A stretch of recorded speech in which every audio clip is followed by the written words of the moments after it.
two, one. Muay Thai guys are back at it again with a rather relevant topic here today. Unfortunately, we're a little bit disconnected from it, but looking back at home, things are still changing or going back to where they started. And I feel like in life, even when it comes to fighting, when you feel like you overcome something and you feel like you're making progress and going forward, when you get hit that second time, I feel like it's so much worse than the first. Yeah, but after you get hit the first time, I feel like you kind of know what to expect and you could be a little bit more Yeah. prepared the second time around. First round was kind of just like a blitz attack. No one was ready for it. But now I feel like people kind of get a feel for what it's going to be like again. And obviously, it's going to be a little bit tougher, at least back where we're from with the winters and everything. And so I can imagine it's going to be a long winter. Winter is coming, as they say. Exactly, just like Game of Thrones. A lot of people are saying that even with the virus spreading, I guess it's supposed to be even easier to spread that way. We're safe here in Thailand. My parents, it's been months, and every time that they check in, we're always in good spirits and happy about how things are here. But all their friends ask, like, aren't you worried about your son being out there in one of the safest parts in the world? And like I said in the beginning, I feel like we're a little bit disconnected. So seeing all our friends recently, seeing all the different lockdown restrictions going back, it's unfortunate to see because these businesses have survived and they finally made it through and they feel like they came over the hump, and then here it is again, boom, just smacks them again. So we are here to discuss the topic of mental health and how to really keep it strong and how to fortify yourself, become more resilient mentally for situations such as this one, and take as many positives out of the negative experience that this is. Yeah, I mean, we're going to do our best to kind of share with you what we would go through or what we would try to do to prepare our minds and bodies and spirits if we were to get into a lockdown state here. And because it's so relevant, I feel like it's just important to discuss certain like mental method, like training methods, I guess you could say, that are obviously good for fighting, but they're also good just for like general health reasons and for keeping yourself sane. Because as we know, if you're listening to this, chances are there's a lot of parallels to fighting in life, a lot of parallels to training in life. And so it's important to be able to utilize the tools that you are developing in your training and translate them into your life. So this type of discipline, this mental fortitude, the perseverance, the toughness, getting back up when you get knocked down, those are the type of things that you're trying to develop as a fighter, but more importantly as a human. And so hopefully we'll be able to shine a light on some of the things that we do to help us keep sane, essentially, and just do our best to do that. So what do you got for us, Paul? Where are we starting with? Well, going back to where we started, I remember I just flew back from Cambodia. It was March 8th or 9th that I had the fight. So I got back, I believe, 1 week before Thailand completely shut down. And then I ended up making it to the island, and we were having a hard time like choosing whether we're going to keep the camp going or not. I almost wish we forced people to fly in early so they got stuck in paradise with us for a bit, but we went into a full lockdown ourselves. Thailand is no joke. I remember I was filming videos and I was doing the apocalyptic series, and just to make it entertaining, it looked like the apocalypse. I was wearing a mask, and I remember people just making comments like, "Oh, you're part of the herd, the sheep that are just listening to the government, what they're gonna say. This whole thing is a hoax. It's not gonna turn out to be anything." And I was just reading the comments and people not knowing that here in Thailand at the time, if you didn't wear a mask and you were caught, you can literally be sentenced to 30,000 baht fine or even jail time. So at the time, it was extremely strict, but I'm almost glad that they were so stringent with these lockdowns that we went into the state that we did. And then it actually led to a huge point in growth, a time to go into a reassessment of everything and really take advantage of this isolation, which brings us into point number one, is kind of filtering your mind, because during this time of isolation, or spending time with the same people day to day, there's going to be times where your mind is going to have all that baggage come up. Maybe you've been so busy in the past year, or you've been so busy worrying about work and like really grinding and moving forward. And we get like this, we're on like this uh, automatic robot like brain where we just follow this day-to-day routine, and we don't always kind of like check back with ourselves and like what are we doing. We're just kind of spinning out like a hamster on a wheel. So whenever there's this time of isolation, I actually really enjoy it, but I know that like 8 out of 10 people that I speak to, they hate those times of like, hey, oh no, I just want to go out. Hey man, do you want to hang out? Because I don't want to spend time by myself, knowing that those demons are going to stir up in their mind. Yeah, it's really easy to just get anxious about that because spending time with yourself when you have all this unsettled fuse with yourself, I guess you could say, is it's not like the most healthy place to be in, but it's really important to be able to sort that kind of stuff out and not just distract yourself with vices or hanging out with people or mindless things, right? And isolation and just the book I was just thinking of, Ryan Holiday wrote "Stillness is the key," Mm. right? And I remember I read this right before in Chiang Mai in November when I was going through like my own personal shit as well, and before the lockdown, before Corona and all this kind of stuff. But all the lessons that I learned from that helped me prepare for all the stillness, for all the doing nothing or being nothing for who knows how long, for this period of time that has been so uncertain. It's really easy to fall into this anxious state of mind where you're just not sure when things are going to get back to normal, right? And so I think it's really important to learn how to find stillness and appreciate it, because when life does go back to normal, whatever that means, that there's going to be less time to spend with yourself, less time to work on yourself, less time to understand yourself in a whole different way. And I think it's really uh, it's just a good idea uh, to be proactively working on your mindset, working on being with yourself, how you talk to yourself, and like almost kind of being like a detective on how your brain works. And that's the beauty of things like meditation and journaling. You're essentially just kind of being curious about your mind. You're being an observer of your mind. And at first, I mean, that's scary shit, right? And even not at first, even long but after you've already done it, it's really easy to just like have these thoughts come up, especially when things are kind of dark. It says it's the winter and everything, right? And you can't even leave the house and shit. Like it's gonna get a little dark, but as long as you're able to bring comfort into yourself, into your internal space, the external won't matter nearly as much. Yeah, why I put this as the first tip is because I feel like it should be the first thing that you go over. So then everything else that is laid out becomes a lot simpler, and none of these things start back up. Like I said, it's kind of like baggage, and it's like you're carrying all this luggage behind you. You're like running through the airport and everything's just kind of unzipping and falling out. And you're like, oh shit, I didn't even know I had this in here. Hmm. I didn't know this was hiding.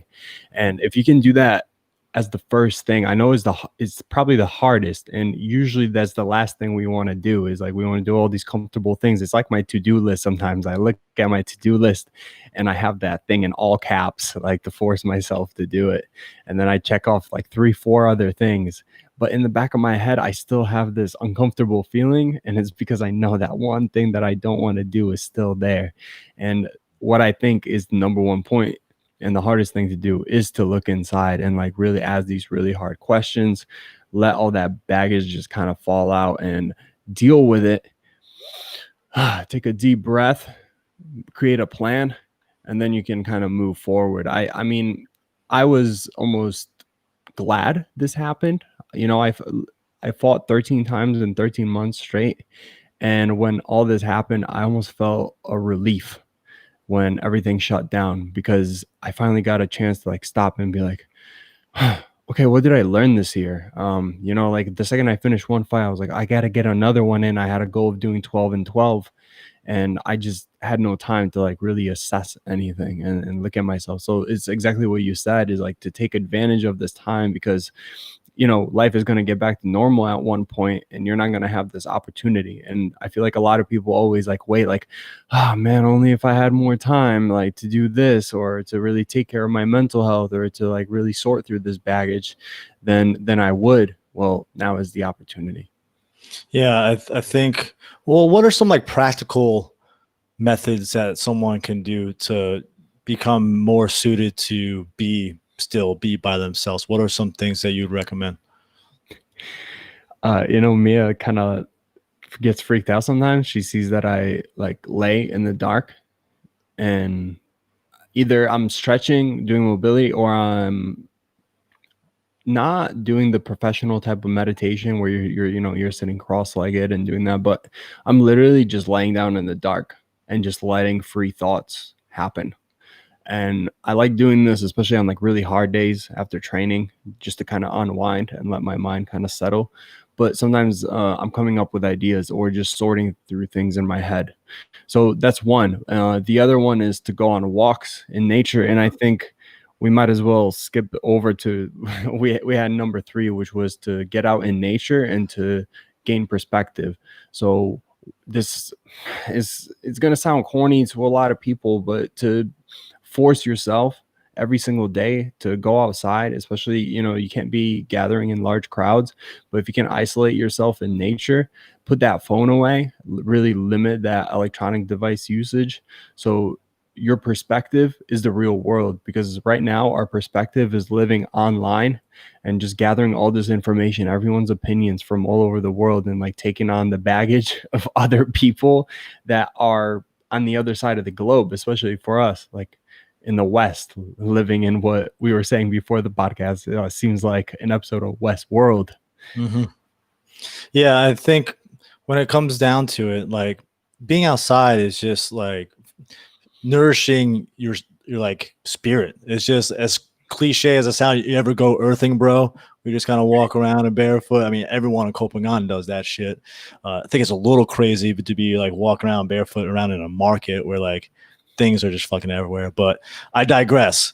The main point I'm trying to get to is the idea of just being outside is just like refreshing for the soul and just gives you different perspective, like Paul was saying.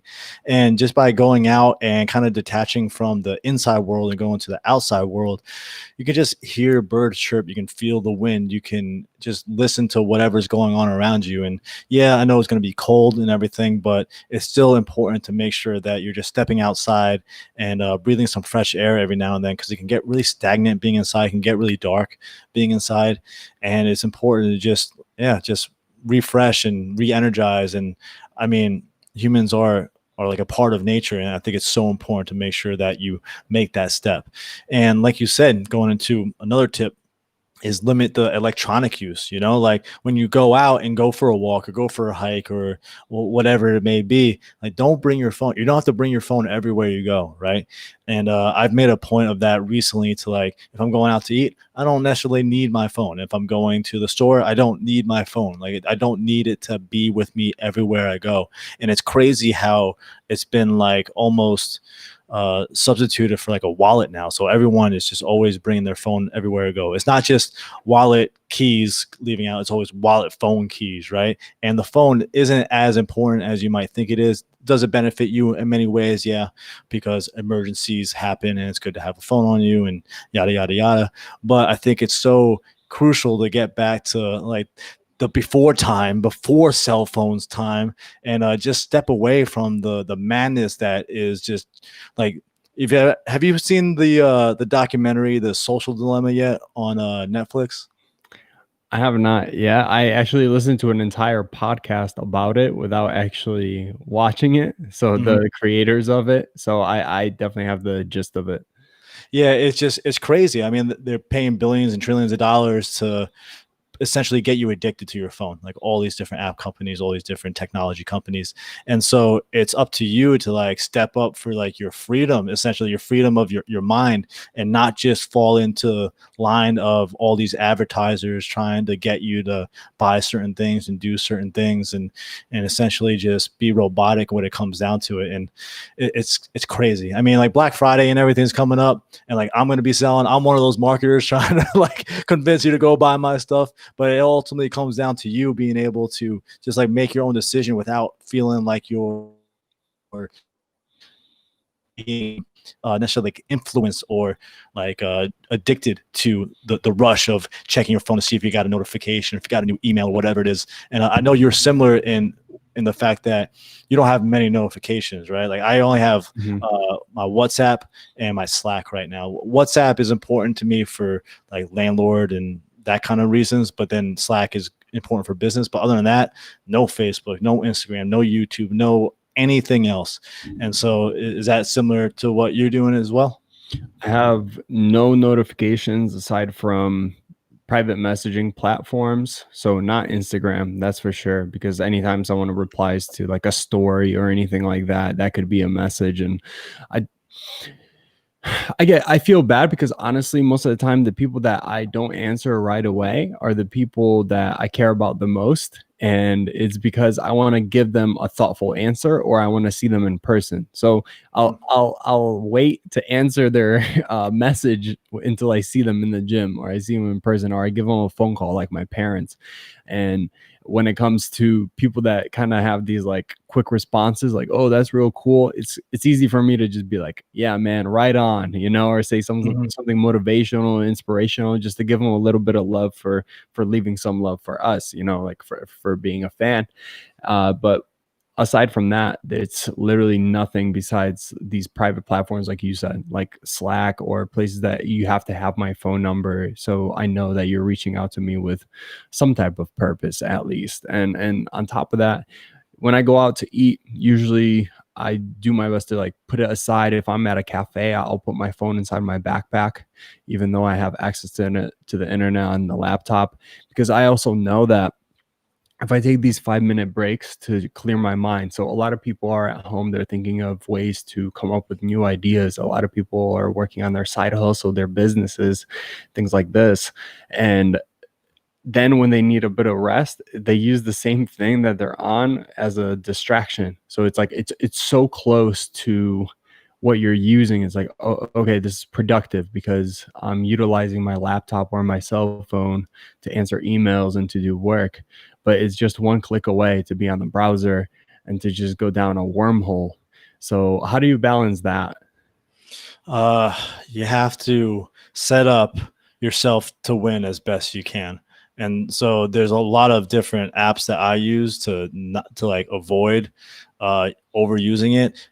I delete. I don't have Facebook or Instagram on my phone because like you just fucking time suck, man. You just get driven into it and you can't get out. And then you're just on it on the toilet, you're on it in your bed, you're on it on the couch, you're on it as you're walking or That's driving the my fucking worst motorbike. habit. Like people are always fucking on that shit. And I'm like, no, I don't want to be like that. And so whenever I do use Facebook or Instagram, I have to consciously download it. And then after I'm done using it, I delete it. And then I don't have to worry about it for the rest of the day usually. And so, like you said, I kind of feel bad because I get a lot of messages, but like it just takes away so much energy. And I get a lot of emails too. I try to make sure I batch my emails, I batch my messages, I batch all my kind of shit.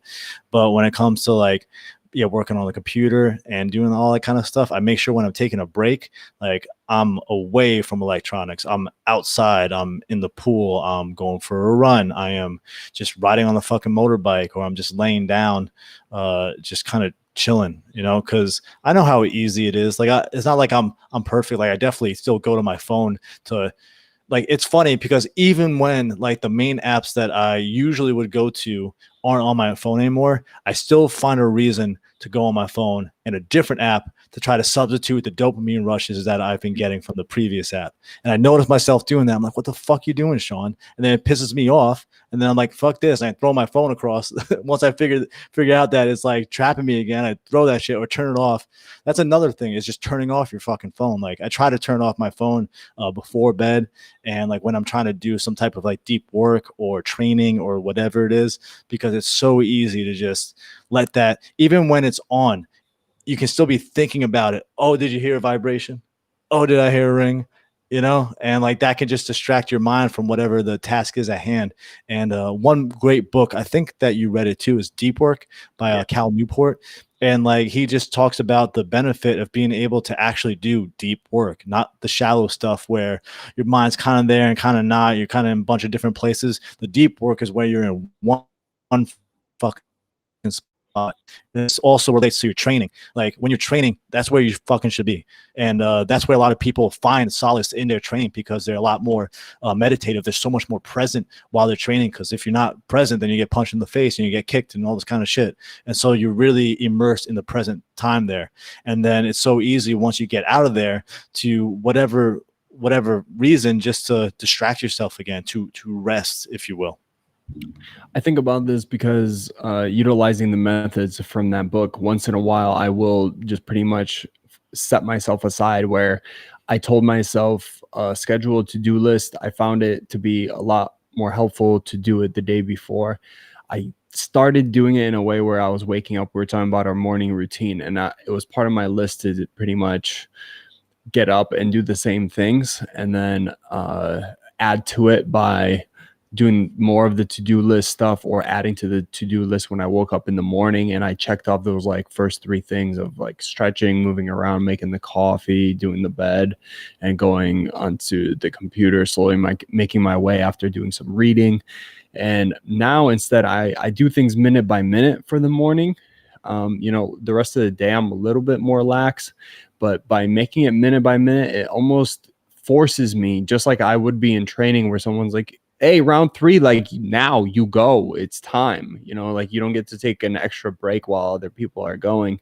And forcing myself to do that, I feel like I'm accessing this energy that's just straight work, and so much more is getting done. I'm getting so much more checked off. So if I force myself, like, okay, from 3:30 to 4:30 or whatever the time I pick that 30 minutes to be, this is the only thing I'm focusing on, the editing, because it's so easy for me to be in the editing software working on something, and as soon as you start to feel that like lull, like you hit this like little wall where you're like, I've been doing this for a little while. I should check my email. Yeah. So then I click the email app. I'm like, anything new? And then I'll see an old I'm like, oh, nothing new. But there's an old email I just never answered. So then I go into that and they ask a question and I start like, oh, maybe I should research this topic before I answer them. And then it goes down this again, and it's like 3 hours passes. And that 30 minutes, I actually had the most productive amount of work out of those 3 hours. So if you think about it, like, how can I access that type of productivity more often? And honestly, the answer is to just disconnect yourself and to be there doing the one thing that you set yourself to do. But I feel like just me saying that is not good enough. Like, you have to sit down and write down, from this time to this time, this is what I'm doing. You have to be your own boss, especially if you're at home now, you're isolated. You have to force yourself into these habits. I know you wanted to go over programming for other people and how to set it. And I feel like saying to yourself, oh, I'm going to do some running next week, or I'm going to do one of the Muay Thai guy, fitness workouts this week, fighter's body workout.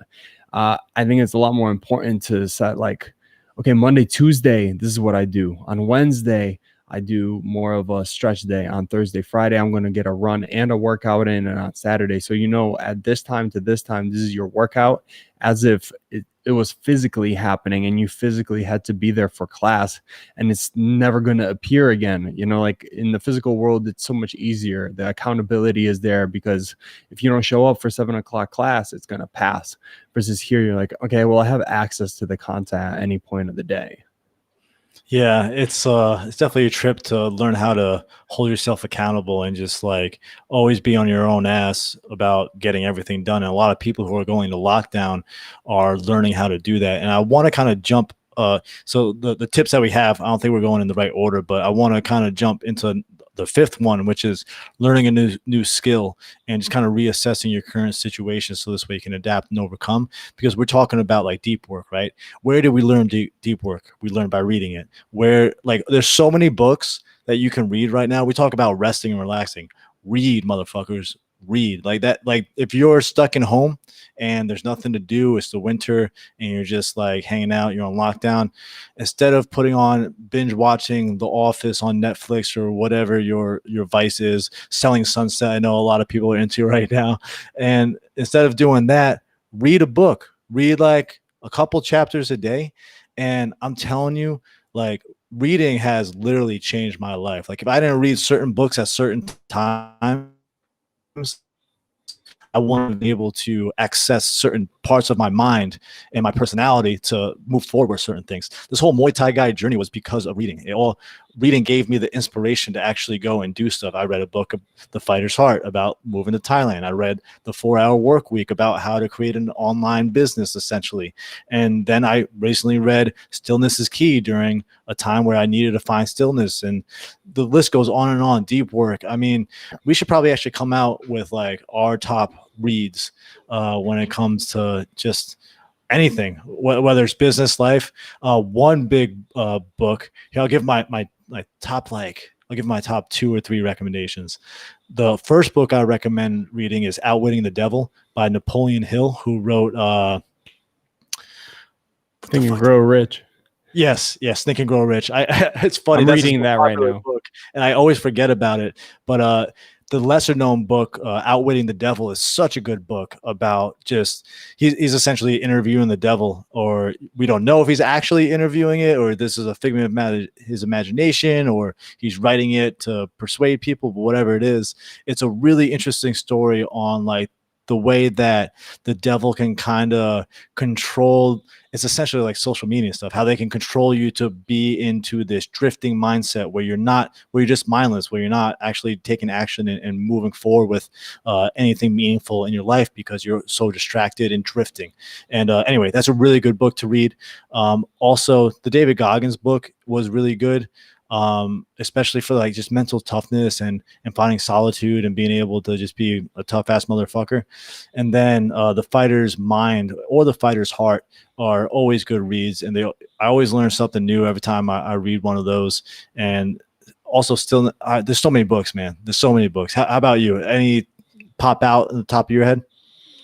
I'm reading a ton right now. It's funny, is the first time that I open up my Kindle app, and it's just I have like 6 books, and one's at like 70, one's at 50, one's at 10, one's here, and I feel like I'm using them at the points that I really need them. Almost like what you said is, if you didn't have this book at a certain point in your life, you don't know where you would be today.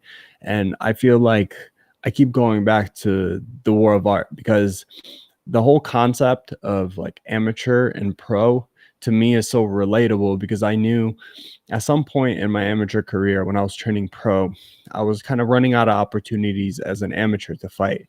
I fought all the top guys on the East Coast, and I flew to Thailand just to get more experience. And then I was trying to figure out how to turn pro and make sure I do it the right way. And I feel like a lot of people wait to start their professional habits when they turn professional. But by reading this book, it almost like reinstated these thoughts that I had when I was just first beginning, when I first started training Muay Thai.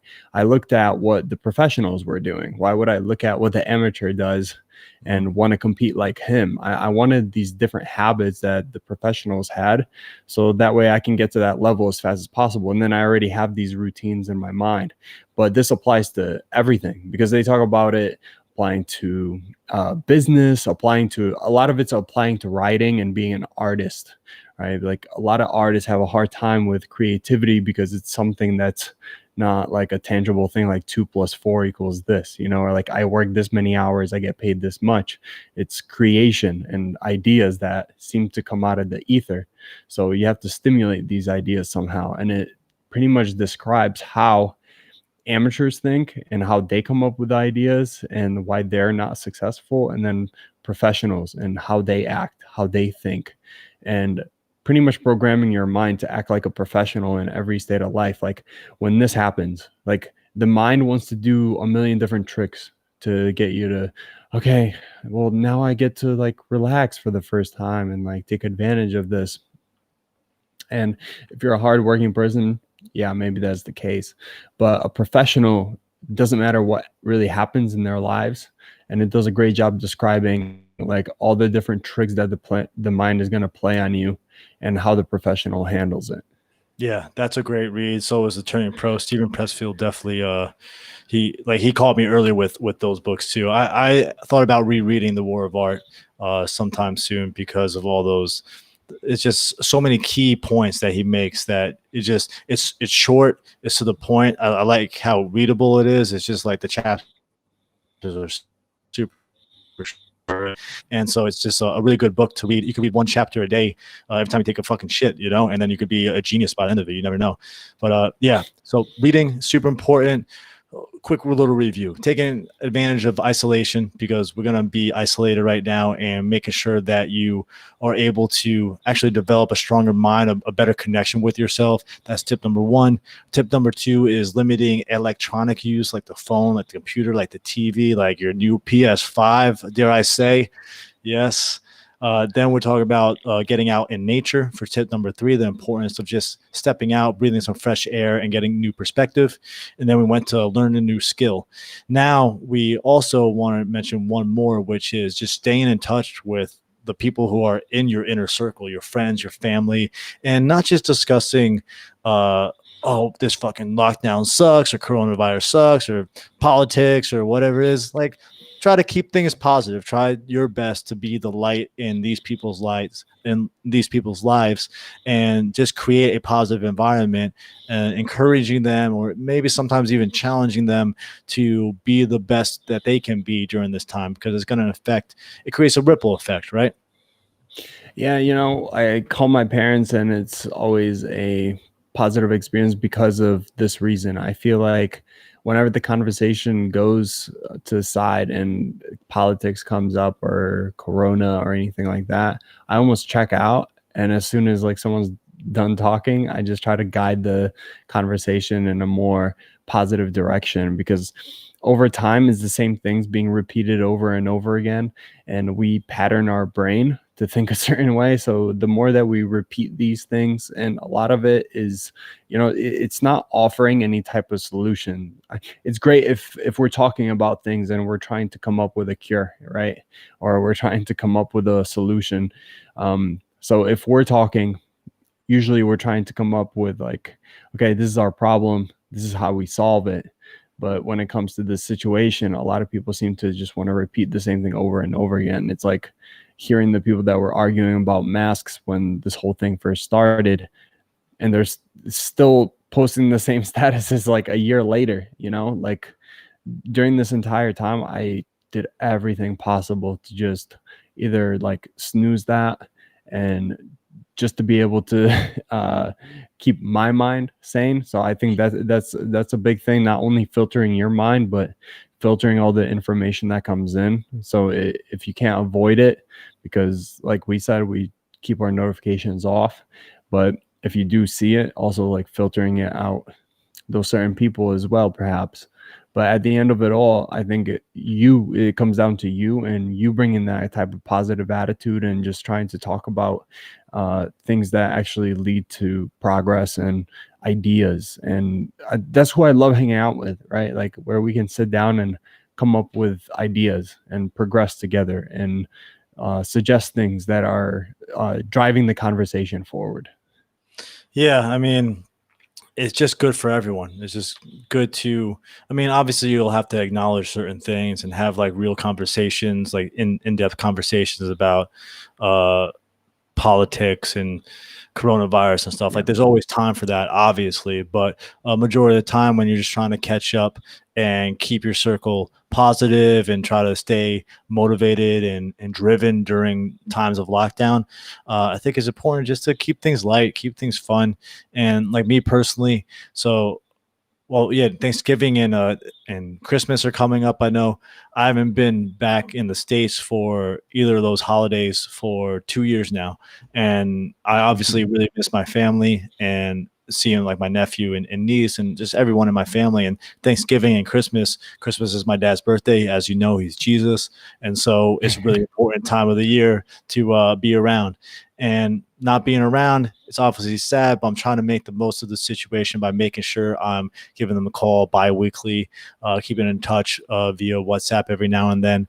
And when I am having the conversations with them, yeah, we're talking a little bit. Like I since we live in such a bubble in Thailand, I'd like to actually know, like on the ground level, what it's actually like back where I used to live.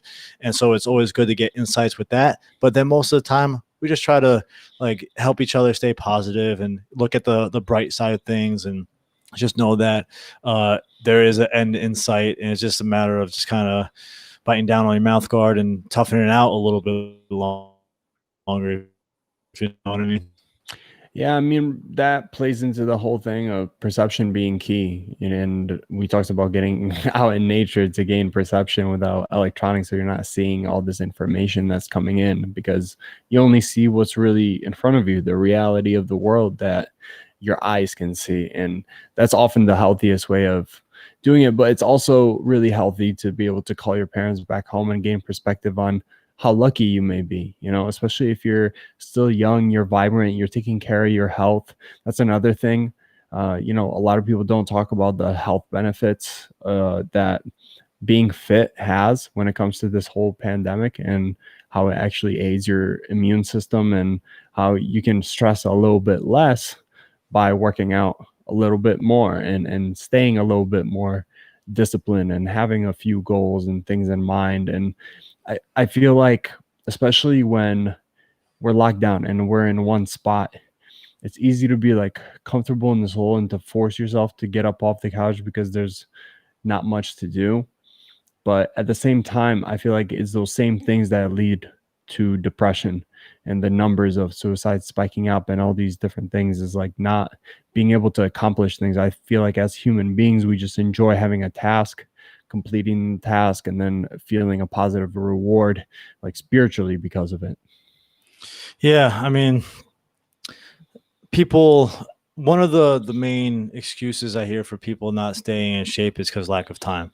And I understand, I understand, but anyone has 5 or 10 minutes a day to do a quick body weight workout, or to go for a quick run, or to do a little stretch, like just simple things, especially compounded over time. We would talk about the compound effect, I think, in the last podcast, and just a matter of just staying consistent over time. Because the beauty of social media and the world is that you have access to all these workouts, Muay Thai specific workouts from certain Muay Thai guys that you can check out for free on YouTube that are 10 to 15 minutes long. And if you don't have 10 or 15 minutes to like take care of yourself, like not just physically, but like Paul was saying, it really affects your mind, then you're just doing yourself a disservice, and you're just kind of allowing yourself to be in the victim mode of like, oh, I don't have Mhm. enough time to actually train. Bullshit. Yeah, you do. Chances, like, unless you're like a heart surgeon working 24/7, or I don't even fucking know, doing some crazy shit, like you should be able to find time. Wake up 10 minutes earlier, wake up a little bit ahead of time, just to make sure you get your workout in. Like we were talking about last week, the importance of like a morning routine, and making sure that you have that. Like I do the 20 20 20, right? 20 minutes of movement, 20 minutes of stillness, and 20 minutes of growth. And it's really important for me to make sure I do that every morning. Otherwise, it's really easy to fall into more of a pessimistic mindset, more of a scattered mindset, if anything. And so do yourself a favor, make sure you're staying in shape. Check out Paul's and I's content on YouTube, his Technical Striking Academy, My Fighter's Body, or Heavy Bag. And like there's no reason. I remember another thing from the first lockdown, right? It was like, there's no reason you shouldn't be able to come out of lockdown without a skill, or absolutely ripped, or whatever. And the first time, like I got the idea of when people wrote back, like, it's okay if you don't come out feeling better than when you came in. And yeah, it is okay, but this is the second time around. You should know what to expect, and you should be able to mentally prepare and physically keep yourself in shape throughout this time period, because there is an end to it. There will be an end to it, and it's just a matter of staying the course and making sure just to treat yourself. I love that because it's a little bit of love and it's a little bit of tough love and reality. And I feel like that's what a lot of people need. And maybe some people aren't honest enough with them or they're not honest enough with themselves. So that's Sean being a good friend to you all. There you go. You're welcome. You know, one thing, recently I felt like for the first time I did yoga and stretching. I do stretching on a daily basis again, just to make sure that I'm keeping my body healthy throughout a training camp. I have a fight coming up now in 2 weeks. Yay, hooray. Yay. Finally got a matchup. Looking forward to it. But the training is really hard. We spar every day, we clinch every single day. And it's not with low level guys, and a lot of times it's not always just like touch sparring, you know, technical sparring, like it's sparring. So the body takes a toll, and I felt myself get to a level where I got full recovery, and then instead of going into the yoga session thinking about like recovering my body and like getting through those knots that I feel in my hips and the pain, like that, pushing through that pain threshold just so I can get that stretch, for the first time I felt like I was doing it from my mind and just kind of clearing it. I feel like if you can get to that point where you do it consistently enough, where you actually loosen everything, everything feels relaxed and at peace, and then you can do a stretching session or a meditation where you're not filtering through everything, kind of like tip one that we had, right? Is like get this shit over with, like filter out all this stuff first. So like you filter out all the little knots and pains, and then you filter out all the garbage that you have in your mind. And then if you go into it not as like um, a reactive thing, but as a proactive thing for mental health, meaning like you go in like just to upkeep your mind. Yeah. Man, it felt so good. I felt like I had like a high, like for the next like 2 hours, nothing entered my mind. Like everything that was happening to me for the next 2 hours, I felt like it just was what it was, man. Like I, Transcendence. I lived for the rest of the day. I was just kind of sitting like, okay, this happened. And whether it was good or bad, I didn't have like any type of judgment towards it. I was just like, oh, okay, this happened. And I was so chilled out because instead of like using that session to like, you know, filter out the old stuff or to get rid of the pains, it was literally just to have that kind of clear day. Yeah, that's just like a complete meditative state, just pure being, if you will. And Yeah. it's definitely hard to, I mean, we always try to replicate that, but it's very hard to do. And it takes quite a bit of time. And so hopefully these tips and the tough love and everything that we were sharing with you gives you some positivity going into a lockdown, if that is your case. And just know that like Paul and I, we're always here. We're checking our social media kind of often. And so if you ever need help, feel free to reach out and we'll definitely do our best to give you some positive love or advice or whatever it may be. But we also have communities on Facebook and Instagram and all that kind of stuff. Check out our websites. But make sure you also don't check out anything and step away from the fucking phone and computer every now and then. But when you do, check out our shit because our shit is legit. And yeah, so we'll just wrap up with some questions from the YouTube audience, and then we'll just call it a day. So, Paul, we'll start with Maxwell over here. Roughly, how many hours a week do you train, and what would you say a beginner needs to incorporate in their training? I would say for a beginner to train every day if you have an evening session in the gym, group training, and to run in the morning to build this strong foundational base of aerobic capacity, and for you to be able to actually recover between the sessions better and to last through the sessions longer, so that way you have better quality training. But I think it's realistic for you to be able, if it's a 1 hour session, especially in the West and that type of intensity, to be able to do that 1 hour session every single day, like Monday through Friday or Saturday if they have a class, and then try to get like a nice 4 or 5K run in the morning. Yeah, speaking of running, I think especially in the beginning, like not only is it beneficial for your aerobic base, but it's also beneficial just for your discipline and for getting into the habit of like waking up and going for a fucking run. Mike Tyson style, waking up at whatever the fuck it was, 5 o'clock in the morning, going for the run in the cold every single day and putting in the work. That develops some type of discipline in you and a really good, fortified uh, just a fortified discipline. If anything, it just helps you really develop this type of don't give a fuck attitude every single day. No excuses. I'm gonna be running. Obviously, you could take like a Sunday off or whatever, but uh, I remember I was reading it's kind of off topic, but it's also kind of the same. Liz was reading a article online about health and stuff, and or maybe she read a headline, right? The headline was like, all you need is what 90 minutes a week uh, of working out to stay healthy, right?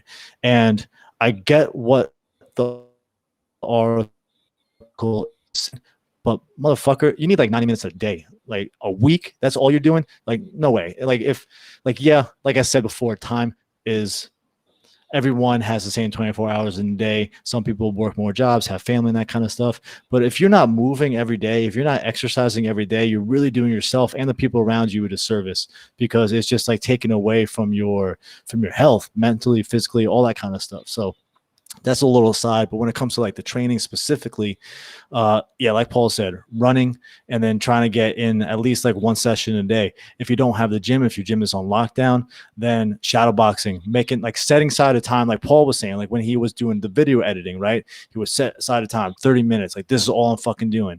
That's what you do. Set aside 30 minutes. All I'm doing is fucking shadow boxing, 30 minutes straight, get an interval timer, and just make it work. If you got a heavy bag, even better. You could always check out any of the YouTube stuff that's free online as well. But there should be a real effort in you trying to do something every single day. And that's why I mentioned again the importance of a morning routine, because every morning, if I don't get to work out during the day for whatever reason, at least I get my run in the morning. At least there's that. And then I can like be okay with the day. Like, obviously I still want to do more, but you get what I'm going for. So hopefully that answers your question. And then Maxwell also had a follow-up: long distance running or sprints. I've been told both. What do you think, Paul? 2 days on for long distance and then 1 day on for sprints, rinse and repeat over and over again for 6 days a week. So I try to follow a lot of Don stuff, and a lot of it ends up being pretty much like those longer term, longer distance runs that are low intensity for 30 to 40 minutes for 2 days, and then a third day that is sprints, and that's what he has for the week. But I repeat that twice through the week, so I do my best to do long term, long distance run. I keep saying long distance run Monday, Tuesday. Then I'll do my sprint work or hill sprints on Wednesday. Then I repeat the same thing Thursday, Friday, long run. Saturday, I do my sprint work, covering all the bases. You know, he does a really good job, like explaining all the different energy systems. And as fighters, we tap into all of them, and they all kind of help one another. So having that aerobic base that kind of builds everything, you can recover the high intensity stuff faster by having a good aerobic base. So I feel like one isn't complete where, you know, I always felt like if I'm just running, especially like that Thai style, that when I'm exploding, I get it doesn't matter how much I run for a long time. When I explode, I just get tired. So I want to cover those bases too. So if you want to cover all bases, I think it's fair for you to run long distance 4 times a week and then do sprints twice a week. Boom. Well said. We got another question from Still Loading. What do you think about improving your boxing skills / reflex speed balls? You know, the ones with the rubber band that you put on your head. I love those things, and they'll definitely be they're a useful training tool. Is it like should be a main focus? No. I like to use it as like a cool down or a warm up after my training sessions, just to kind of like mess around and work on my hand-eye coordination and just have a little bit of fun. But yeah, improving your boxing skills is never a bad thing. Improving your reflexes is never a bad thing. So whenever you can get around to doing that, fucking do it, man. Yeah, I used it for a little bit when I was at Level Up because I was living inside the gym, so I had extra time, and that's when you can do a lot of like accessory stuff. And I to me it was just more meditative, like keep my eyes sharp, something that's not like physically demanding on. It Yeah. wasn't physically demanding on the body, but it kept my eyes sharp. So it's almost like a fun activity that most likely also helps you. But I feel like using like actually swinging a bag that has repercussions, like those, like a lot of people like to like hang a heavy speed bag, kind of fill it with things and then just swing it on a chain or a rope and shadow box around it where like you get full extension on your punches rather than like tapping the ball. So I feel like it's good for uh like hand-eye coordination like you explained. But when it comes to like fully extending your punches and shadow boxing to get realistic, I feel like attaching the bag to a rope is really helpful. Interesting. I like it. All right. So thank you all for the questions. Always appreciate it. Next week we have a I have one more from Instagram. I feel like this one is really relatable. How do you deal with okay. lockdown and being with your significant other through lockdown? You spar. You fucking spar. Sort it out, man.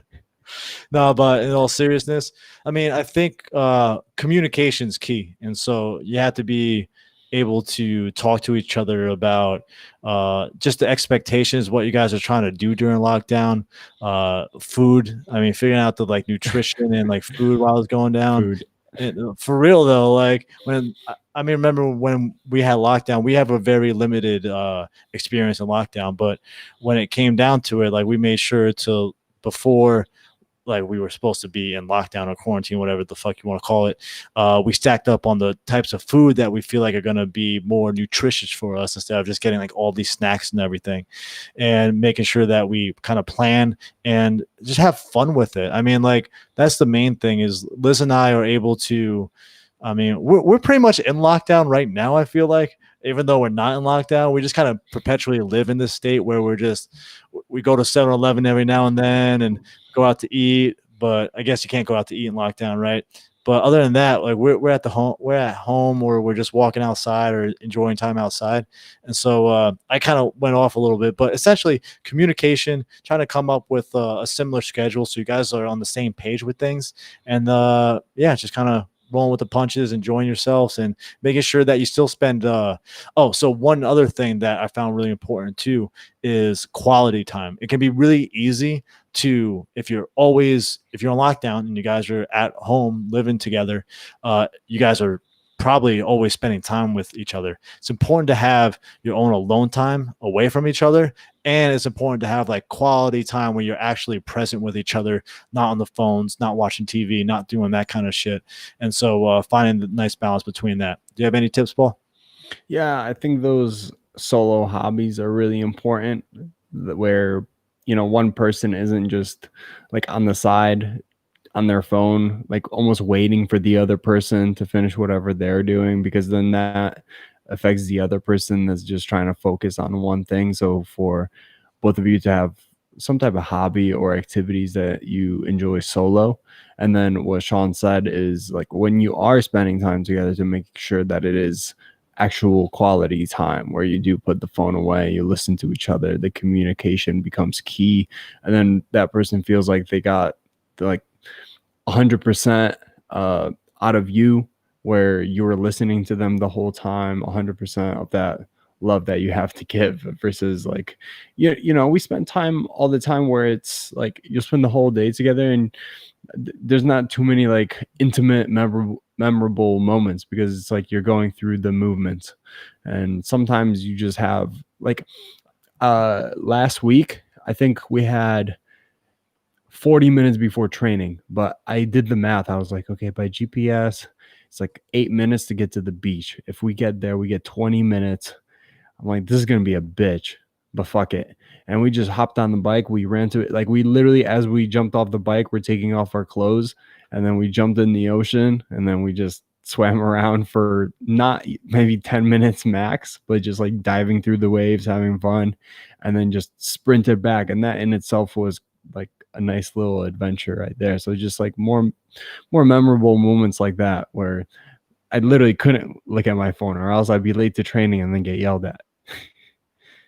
Well said, well said. So hopefully all these tips and everything give you some yes, just some insight on what we would do, and then you'll be able to ideally implement a couple that you found relevant to your situation. But we're always looking for ways to help you guys. So like I was saying before, make sure you reach out if you ever have ideas for podcast topics, if you have any questions that you'd like us to answer on the podcast, or if you need us to guide you in any way with our content and what you should be checking out depending on your experience level and what your goals are and that kind of stuff. But Paul, as we get going, any last words?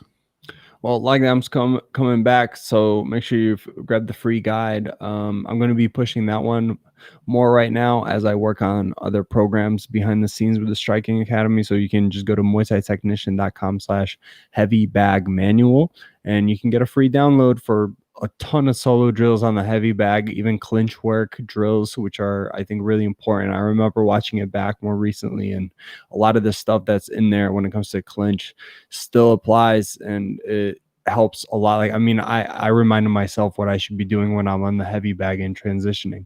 And then it also leads to Sean's course. So if you wanted something that's more immersive, that's over like a 18-24 week period with follow along heavy bag workouts, that's a great place to go. And then I've been kind of nerding out with these. So you have your follow along workouts that you're doing with like Bokao, Sanchai, you're planning on doing Yotes and Klein stuff, and you're nerding out on those fighters, which is fun because you get to watch their fights and study them. I've been nerding out on literally the technician material, like what would be like literal technician material, which is breaking down a specific technique, such as the knee or the low kick, whatever it may be, and coming up with a system where the angle of the knee is practiced with a drill, where the next drill practices like the hip movement, the next drill practices the shoulder the weight distribution and so on, and then kind of puts it all together. So like dissecting every single part of the movement, having drills for every part of the movement, then putting it all together, and then teaching you how to apply it into the next technique, and then how to apply it into sparring techniques and drills, and then into heavy bag and so on. So like really nerding out on like these specific things, because I feel like I'm kind of an idiot and I need things broken down to that type of level for me to really understand it, and no one has ever done it for me, besides like a very few select trainers I've had over the years. So like, you know, like one that makes you like really feel it, something like that. So create it yourself, right? So that's kind of what I've been nerding out on. So you can check that out, muaythaitechnician.com/striking academy. How about yourself? Yeah, just all the same shit pretty much. Check out the heavybagblueprint.com. People are loving that. I'm adding more fight-like workouts where, like Paul was saying, I'm dissecting some of the best fights of guys like Borkow, Sanchai, Yatsenklai, and creating workouts based around their techniques and combos that they use. And I'm super happy with how they're coming out. The feedback is really good. And so you can check out a little bit of that in the Nakamura Nation shop as well. And yeah, Black Friday's coming up, Cyber Monday's coming up, so going to be a shit ton of sales coming on with the Nakamura Nation shop. And also recently I've created War with Hana shirts. Yeah, War with Hana shirts for the gym. And they'll be on sale soon too, and all the profits will go to War with Tanya and the kids that they're trying to help through the power of Muay Thai. So make sure you keep an eye out for that. And yeah, other than that, same shit, different day. Next week, we'll be interviewing Mia Kang, and she just came out with a new book. She's training at Powerhouse, and she's just a badass. And so it'll be a lot of fun to pick her brain and see what's been going on in her life. And yeah, until the next time, this is the Muay Thai guys, and we're out.